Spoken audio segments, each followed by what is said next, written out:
রায়গঞ্জে মুখ্যমন্ত্রীর অনুপ্রেরণায় বর্ণাঢ্য আয়োজনে উদযাপিত ৭২তম নিখিল ভারত সমবায় সপ্তাহ। মাননীয় মুখ্যমন্ত্রী মমতা বন্দ্যোপাধ্যায়ের অনুপ্রেরণায় রায়গঞ্জ বিধান মঞ্চে অনুষ্ঠিত হল ৭২তম নিখিল ভারত সমবায় সপ্তাহ।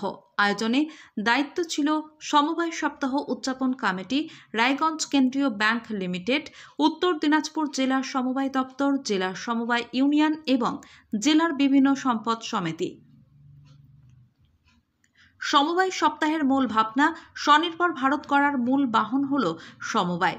তাকে সামনে রেখে এদিন সকালে রায়গঞ্জ মার্চেন্ট ক্লাব মাঠ থেকে একটি বর্ণাঢ্য র্যালি বের করা হয়। র্যালিটি শহরের বিভিন্ন পথ পরিক্রমা করে পৌঁছয় বিধান মঞ্চে।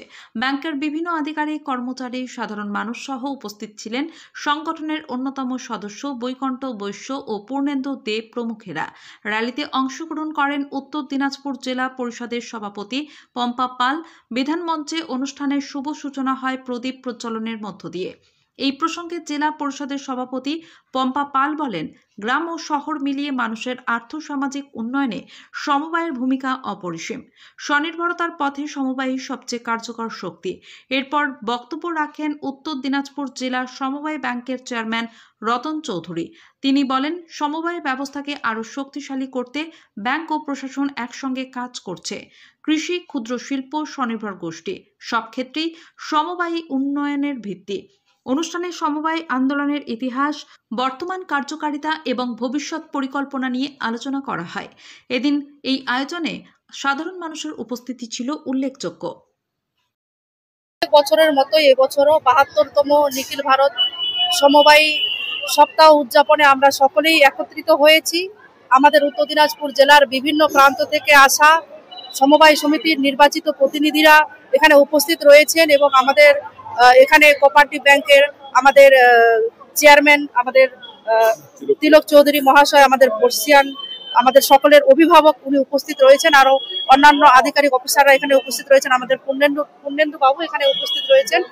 খুব ভালো লাগছে এবং আমি একটাই বার্তা দিতে চাই যে বাংলার মুখ্যমন্ত্রী মমতা বন্দ্যোপাধ্যায় ২০১১ সালে মা-মাটি মানুষের সরকার গঠনের পর একাধিক প্রকল্প চালু করেছেন এবং এই সমবায় সমিতির মধ্য দিয়ে বিভিন্ন ঋণ প্রদানের মাধ্যমে বিশেষ করে আমাদের খেটে খাওয়া শ্রমিক, কৃষক এবং মা বোনেরা তারা স্বনির্ভর হয়ে উঠেছেন এবং এই সমবায় সমিতি এখানে আমাদের রাজ্যে 14 নভেম্বর থেকে 20 নভেম্বর বিভিন্ন জায়গায় অনুষ্ঠিত হচ্ছে। আমরা 20 তারিখ এই দিনটি ধার্য করেছি।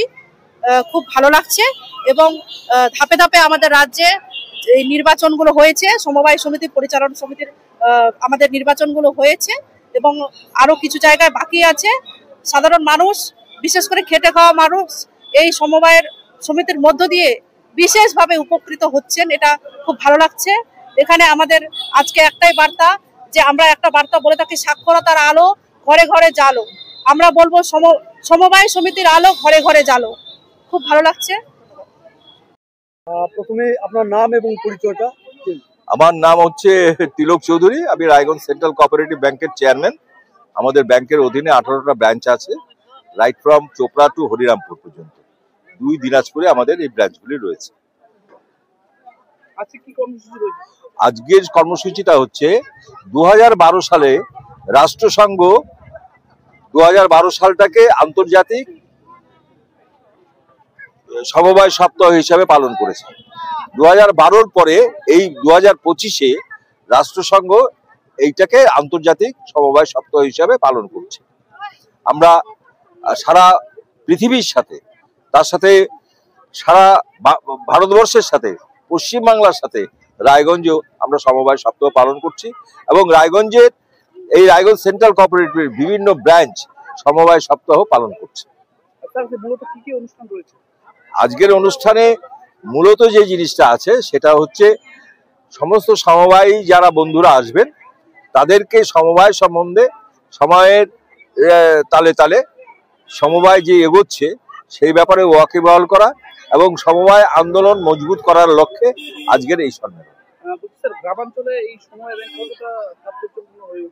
শুনুন, এই সমবায়ের যে পটভূমি, আসুন এদিকে আসুন, এই সমবায়ের যে পটভূমি, সেই পটভূমিতে কয়েক শতক আগে যখন সারা ভারতবর্ষে মহাজন প্রথা ছিল, জমিদারি প্রথা ছিল, এবং তারা জমি বন্ধক রেখে চাষিদের ঋণ দিত, সেই চাষিরা যদি কোনো কারণে আবাদ না হতো তাহলে তাদের জমি সেই মহাজনরা এবং জমিদাররা এবং সুদখোররা সেটাকে হজম করে নিত।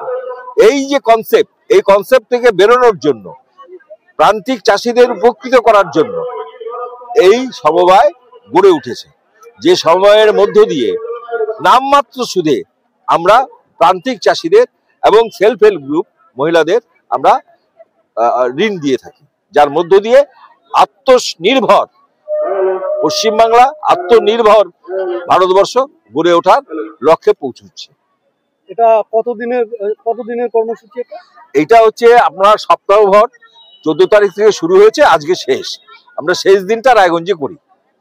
আজকে কতক্ষণ চলবে? আজকে এখান থেকে আমরা যাব মিছিল করে, যাব বিধান মঞ্চে। 3টে সাড়ে 3টে পর্যন্ত চলবে।